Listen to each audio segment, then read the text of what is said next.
smiling. I'm in the countryside. Oh man, bring it on. Yep.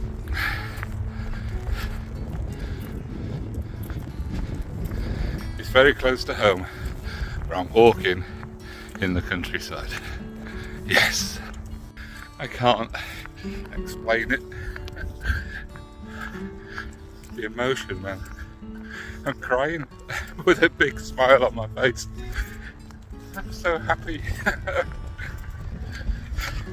I'm in the countryside. Well, I don't know how well it shows it, but this is a hill.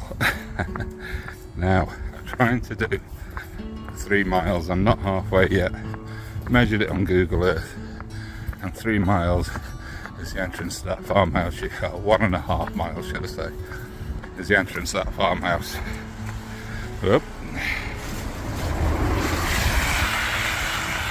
Which means I have to go downhill. Downhill's great.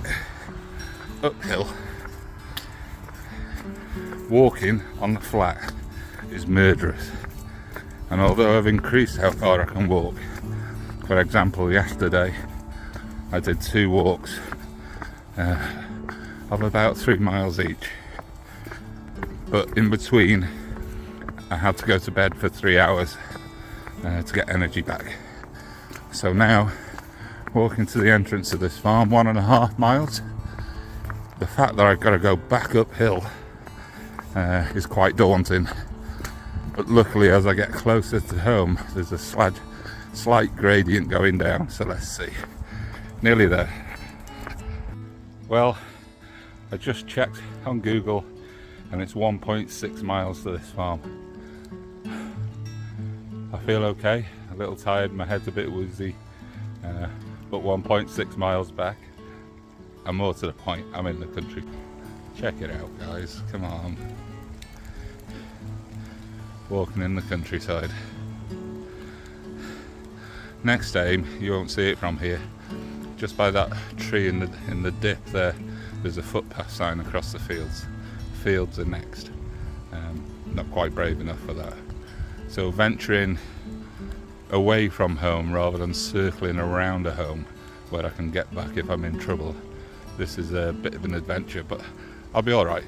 When I say in trouble, I walk like an old man, stagger, drag my feet, go really, really slowly, but I do make it.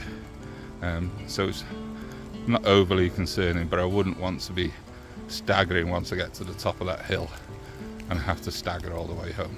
Let's go, let's go. So I got up the worst little lump, and now one more little rise to go, and I think then I'm downhill. Breath hasn't really been a thing with me with COVID, except for the second dose, probably a couple of months ago, where I'm still coughing now and again. But on the whole, breathing wasn't an issue. It's just absolute fatigue. Right, let me try and turn this camera around and show you. So you wouldn't even notice it in the car, but this does rise. And I'm guessing not much, 10, 20 foot in total. It goes around the corner a little bit. And then I believe it's downhill. Okay. Not much of a rise. You wouldn't even notice it in the car. You wouldn't even think there was a lump.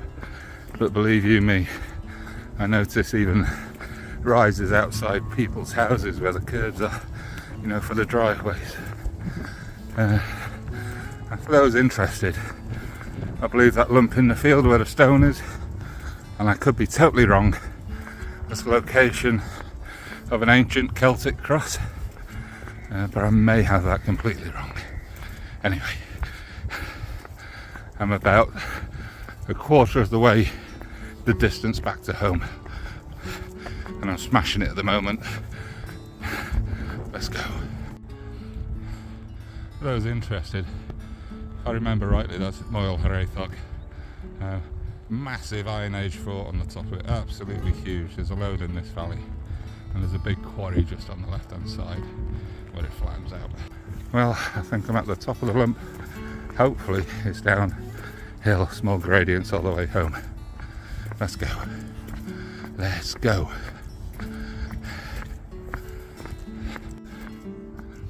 So, 2.5 miles in, and my legs are starting to struggle now. Don't want to slow down.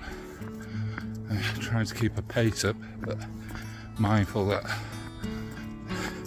the latest advice is if you feel tired, listen to your body and slow down. So I've got about half a mile left, which could be the longest half mile in the world. However, I'm still smiling and I still feel great. I'm wet through, it's raining, my coat's not really waterproof. It's wet from last night. But I'm a very, very happy man. Civilization beckons. So I'm not far from those houses where I'm going to. Nearly at the main road. Yes! Bring it on.